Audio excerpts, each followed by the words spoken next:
Lieberman of Connecticut. He's also chairman of the Homeland Security and Governmental Affairs Committee, and he sits on the Armed Services Committee, so he's a busy man, and we're glad to have you today, Senator. Thank you so much. Glad to be with you. Thank you. So Steve Santani just showed us a soundbite from P.J. Crowley talking about the fact that what WikiLeaks has done is a crime under U.S. law. What do you think of the Justice Department's actions so far not to charge Julian Assange with treason? I don't understand why that hasn't happened yet. I mean, we can go back to the earlier dump of classified documents, mostly related to the war in Iraq and Afghanistan that occurred in July.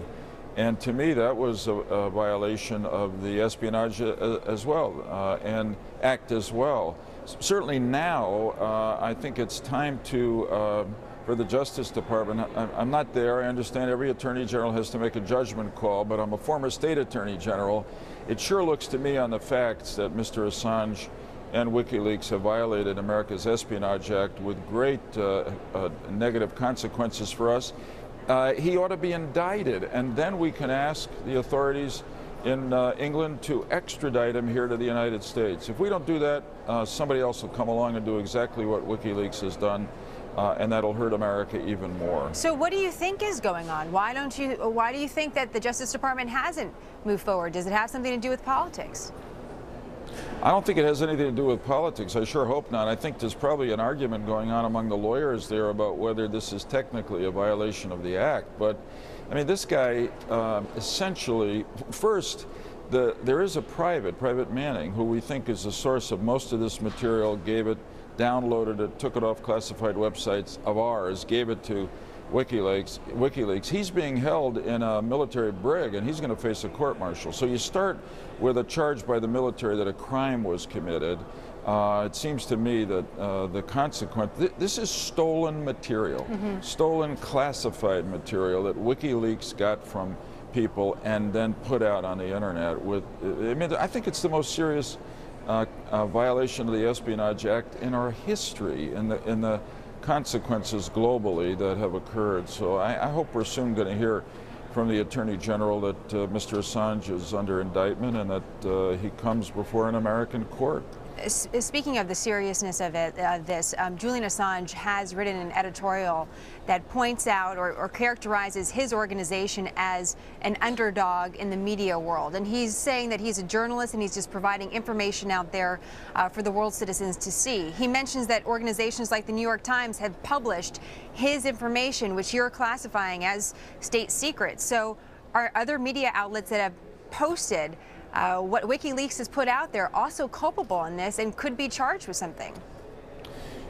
I have said that I believe the question you're raising is a serious legal question that has to be answered. In other words, this is very sensitive stuff because it gets into the America's First Amendment.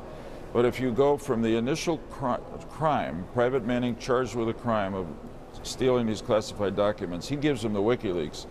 I certainly believe that WikiLeaks has violated the Espionage Act. But then what about the news organizations, including the Times, that accepted it and distributed it? I know they say they deleted some of it, but I'm not here to make a final judgment on that.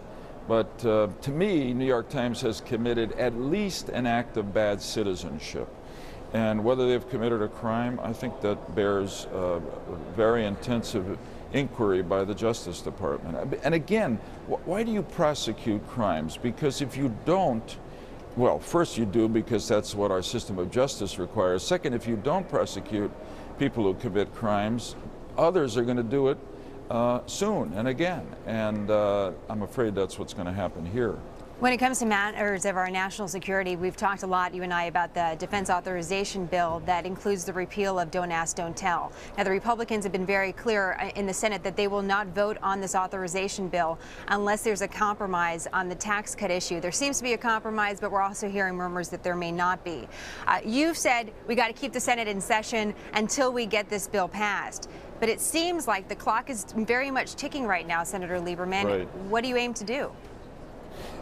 Well, first off, the agreement between President Obama and the Republican leadership on tax cuts, extension of unemployment, payroll tax reductions, I think is a very good agreement, good for our economy, and good that finally Republicans and Democrats are agreeing on something. I know there's going to be some Democratic opposition to it, but I think we've got the real opportunity to get that through quickly. And then what I say about the defense bill is, if we don't pass the defense bill because people are blocking it because of the repeal of Don't Ask, Don't Tell, it will be the first time since the 1960s that Congress hasn't passed a defense authorization bill. And the reason we pass it every year is that our troops need it. We authorize pay increases. We authorize money for more housing for their families. There's money in there for MRAPs, the protected vehicles that our troops are using more and more, particularly now in Afghanistan. So we got to do it. And I would say, look, nobody wants to be here over Christmas. I don't want to be here over Christmas. The question is, do we arbitrarily say we got to leave on December 17th? Most American workers work right through that following week and then go home for Christmas.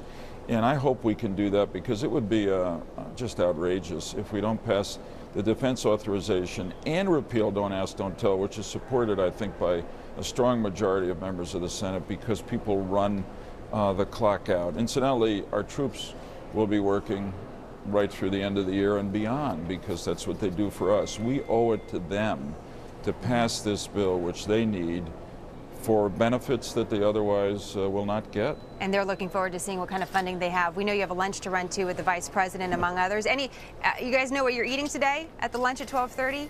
You know the menu? It's usually a buffet. Oh, interesting.